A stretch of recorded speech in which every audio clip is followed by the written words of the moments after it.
Hey friends, Amanda here at Bare Bones Living. Welcome back. And if you've been following Souptember, you might be thinking, another Amanda? But it's true. I don't know how it happened, but you had 3 Amandas in a row. And I'd like to thank you guys for stopping by for today's episode, because today I'm contributing to the Souptember collaboration put on by Leanne over at the Mennonite Farmhouse. Now, I was originally going to be making pasta fagioli, but Noreen did such a great job at her pasta fagioli, and you don't need to see that twice. And the benefit of being at the end of the month is that I have seen all the awesome recipes that everybody else has put out. So I threw an audible and I switched it up, and today instead I'm going to be making a soup that you might not have thought about before, and that is a shepherd's pie soup. And I know that everyone knows about shepherd's pie, but I never thought about making it into a soup until last year. And I tried it, and it's wonderful. It's super comforting. It's just what you want on a really long, cold day. And I know we're not quite there yet, or at least I'm not in Tennessee, but the northern half of the country is starting to cool down. And when that crisp air comes through, this is the perfect soup to help warm you from the inside out. So it's very similar to a regular shepherd's pie, just in a soup form. So let me show you how it goes together. I'm gonna begin the soup by browning a pound of ground beef.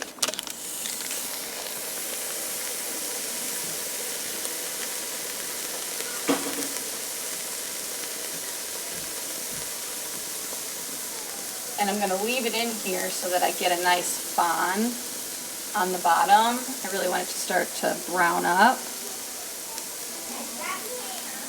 and get some of those nice charred bits on the bottom of this Dutch oven to get some good flavor, because after I'm done cooking this, I'm going to then cook my onion on that. It's going to give it, oh, such a great flavor. So you can start to see that there's color happening down there.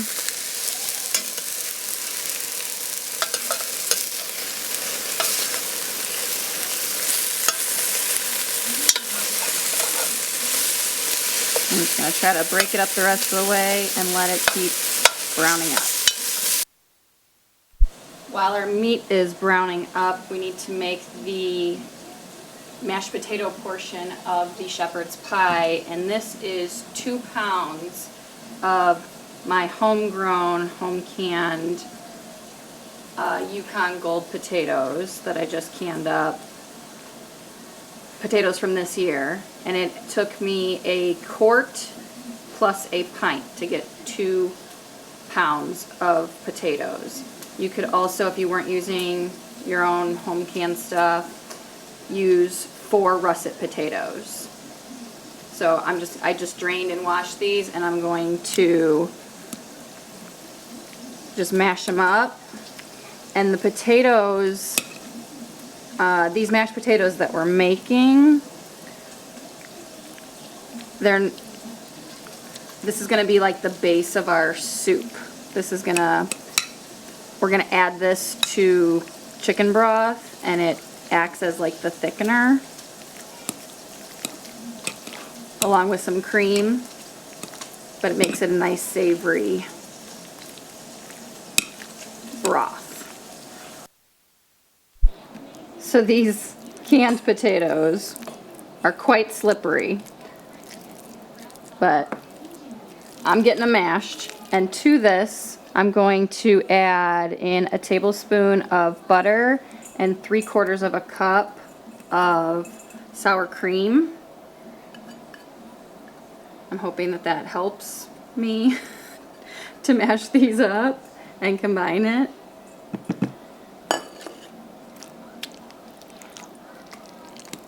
It might have probably helped me if I would have warmed up those potatoes. Oh, but this actually does help. When I first started smashing these potatoes. They were like launching out of the bowl. That, and I was trying to do it around a camera, which was just not gonna work out, so that's why you're on an angle now. Alright, so these are our mashed potatoes. We're gonna just set this aside for when we're ready for it in the recipe. And go back to the stove. So I removed the ground beef that was in here. We got a little bit of brown bits down there, which is perfect. I'm going to add a couple tablespoons of butter and let that melt a little bit.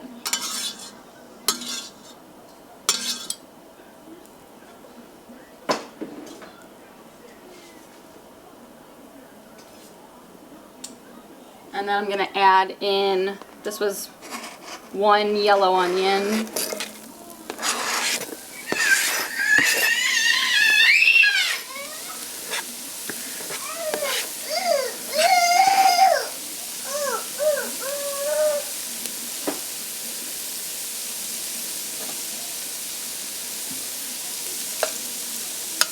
And I'm going to get that cooking in here and clean off the bottom, getting that fond up, and that'll be all that much more flavor.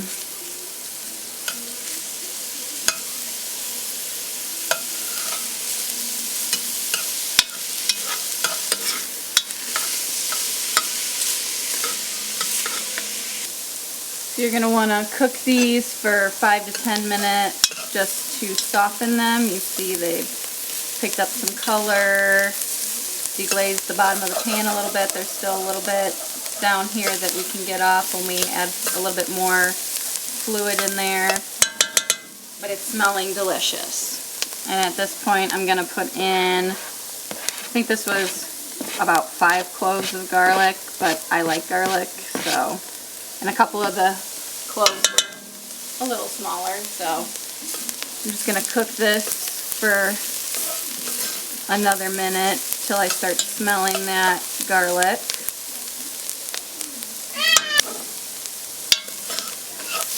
You don't want to burn your garlic.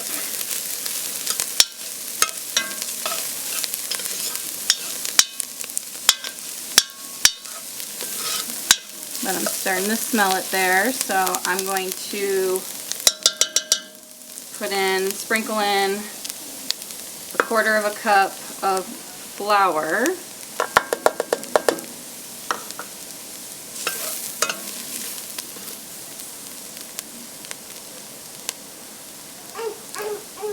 I'm just going to try to cook off the raw flour taste. My baby is talking as well to you guys.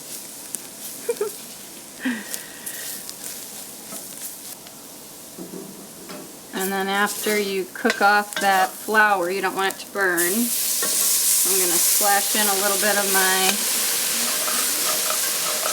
chicken broth here. Start to deglaze that pan. This is my home canned chicken broth. I make all my own broth out of bones that I save from our meat.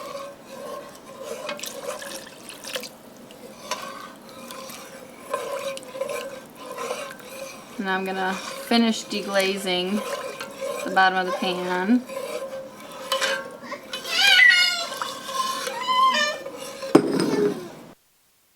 Now going to season this soup. We're gonna do 3/4 teaspoon of Worcestershire sauce.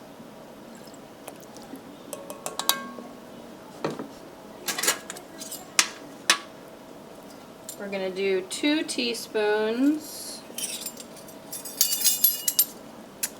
of ground sage. No. 2 teaspoons of Italian seasoning, excuse me. 2 teaspoons of Italian seasoning. I was going to say, that sounds like a lot of sage. Yeah. 2 teaspoons of Italian seasoning.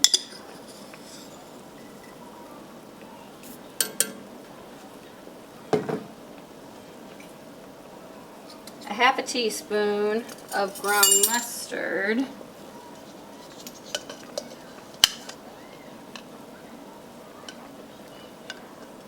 And all I have is mustard seed, so I had to grind that up.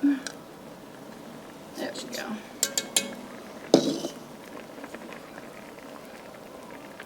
Quarter of a teaspoon of ground sage.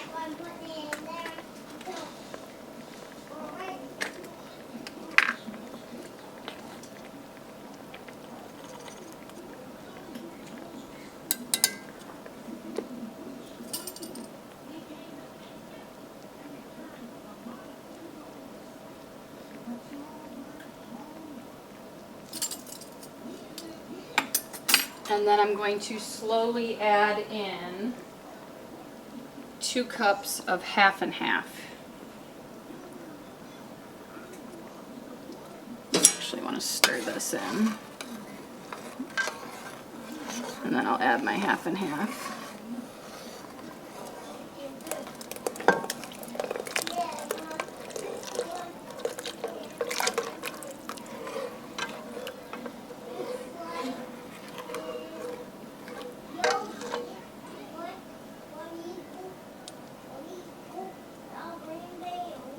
And I actually don't have half and half. I don't really like half and half. So I just mixed heavy cream with milk. And there you go, half and half. But I want to get all that good fat out of there. So we're going to bring this back to a boil and then reduce it to a simmer.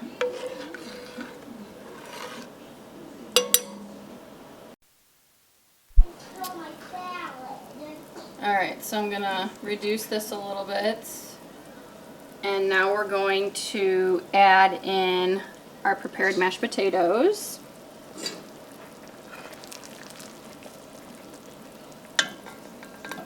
And I'm going to try to add these in carefully so I don't splash myself or anybody else. And then this next part is all based on how you and your family like it. You're going to mix this in together, and then if you guys like a chunkier soup, you can leave it chunkier. If you like a smooth soup, you can use an immersion blender and whip it all up.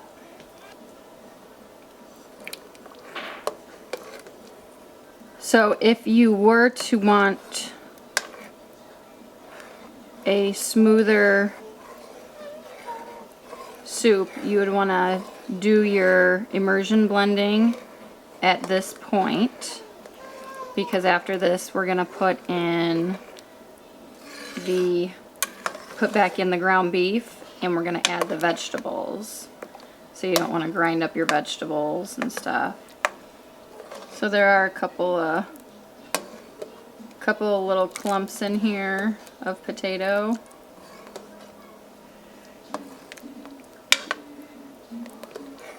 And for my clan, I got 3 little boys that are 6 and under, and they can be mighty picky.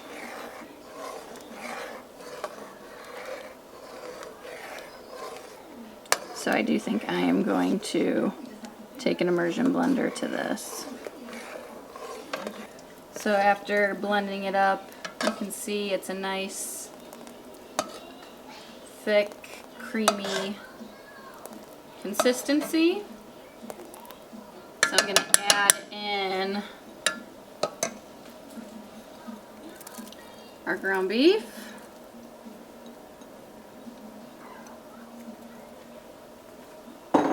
And then approximately 1.5 to 2 cups of mixed vegetables. And I don't buy mixed vegetables. I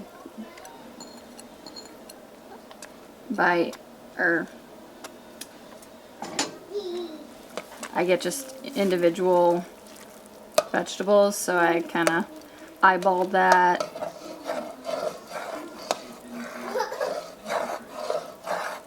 I had some shredded from last year carrots that I wanted to get in there and get used up, and then some corn and green beans and peas. However, whatever vegetables your family eats. I did about 1/2 cup of each, and those were frozen. So I'm going to let that cook through for about 5 minutes. And then we are on our last step here.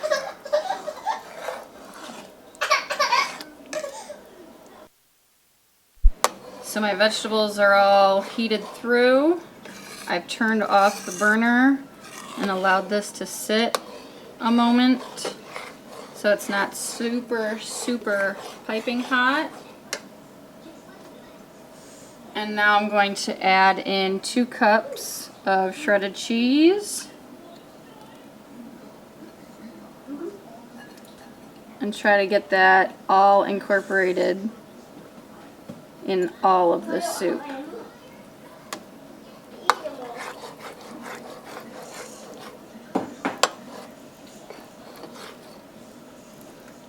And I still haven't salted or peppered my soup.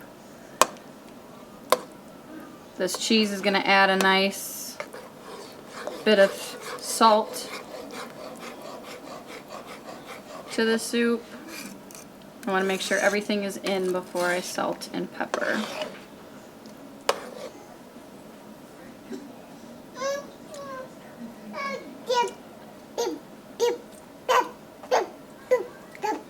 Yeah, I know you want soup.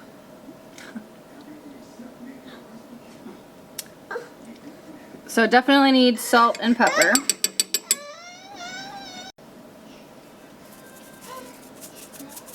So I just salt and pepper to taste. You do what you want for your family and your tastes.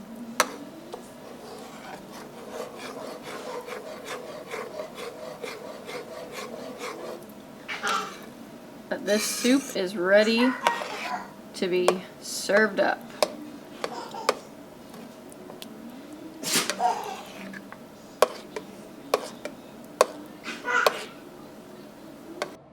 So I hope you guys enjoyed this recipe. This soup is so warm and comforting, perfect for a winter's day. I know we're a little ways off of that, but it's everything you want in a nice, comforting soup. I want to thank Leanne again for inviting me for a second year. I love doing Souptember. We love soups. We eat them year round. And this soup is a crowd pleaser. My boys, who are very picky, love this soup.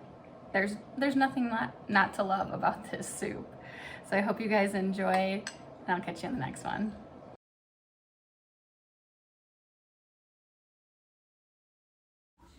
Thank you guys for stopping by today and joining in on our journey here at Bare Bones Living. We'll catch you on the next one.